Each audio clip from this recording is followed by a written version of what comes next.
बैंकों का जन्म। पहले लोग सुनारों के पास अपना सोना चांदी सुरक्षित रखते थे। बदले में वो रसीद देते थे। जब कोई सुनारों के पास 100 तोला चांदी के सिक्के यानी 100 रुपये जमा करने जाता था तो बदले में वो उसे एक कागज़ की रसीद अपनी मोहर लगाकर देता था, जिस पर लिखा रहता था कि मैं धारक को 100 तोला चांदी देने का वचन अदा करता हूँ। यह रसीद आज की नोट की तरह रहती थी। जिस रसीद को यह व्यक्ति अगर सुनार को वापस देता तो उसे 100 तोला चांदी मिल जाती। धीरे धीरे इस रसीद पर लोगों का विश्वास बन गया कि कोई भी व्यक्ति यह रसीद लेकर जारी करने वाले सुनार के पास लेकर जाएगा तो बदले में उसे उतनी चांदी मिलेगी। इस प्रकार ये रसीद प्रतीकात्मक मुद्रा के रूप में प्रयोग होने लगी और बहुत कम लोग असली चांदी सुनारों से मांगते थे।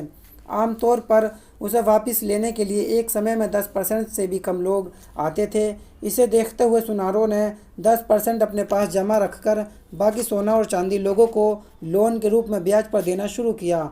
इस तरह सोना और चांदी अब अन्य अन्य लोगों के पास से घूमता हुआ वापस सुनारों के पास आने लगा। उसका भी 10% रखकर बाकी फिर से ब्याज पर चढ़ाया जाने लगा और इस तरह से एक ही सोने को कई बार ब्याज पर दिया जाने लगा।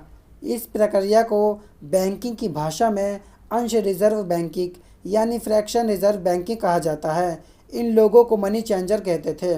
सुनारों ने व्यवस्था बनाई कि जब कोई भी व्यक्ति रसीद के बदले सोना या चांदी मांगने आए तो उसे वह लौटा दिया जाए और बाकी के सोना या चांदी, जो आमतौर पर लगभग 90% होता था और सुनारों के पास जमा रहता था, को उसके असली मालिक के बिना पूछे हुए कर्ज के रूप में देकर ब्याज कमाते थे।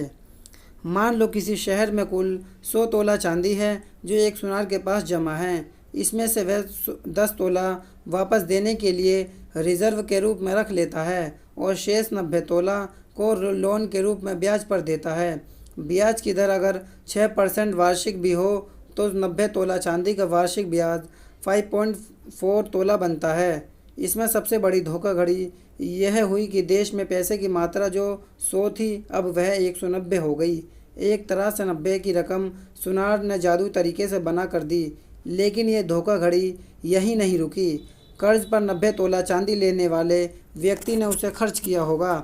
इस तरह वह चांदी बाजार में घूमकर उसी सुनार के पास जमा हो जाएगी, जिसके बदले सुनार फिर से वायदे की एक रसीद काट कर देगा। उसका भी 10% रखकर बाकी का पैसा कर्ज के रूप में दे दिया जाएगा, जिस पर वह और ब्याज लेगा और पैसे की मात्रा फिर से बढ़ जाएगी। ऊपर की तस्वीर में आप देखेंगे कि 90 तोला चांदी में 9 तोला रखकर 81 तोला कर्ज के रूप में दे दी गई, जिस पर 4.86 तोला का ब्याज मिला और पैसे की मात्रा बढ़कर 271 हो गई।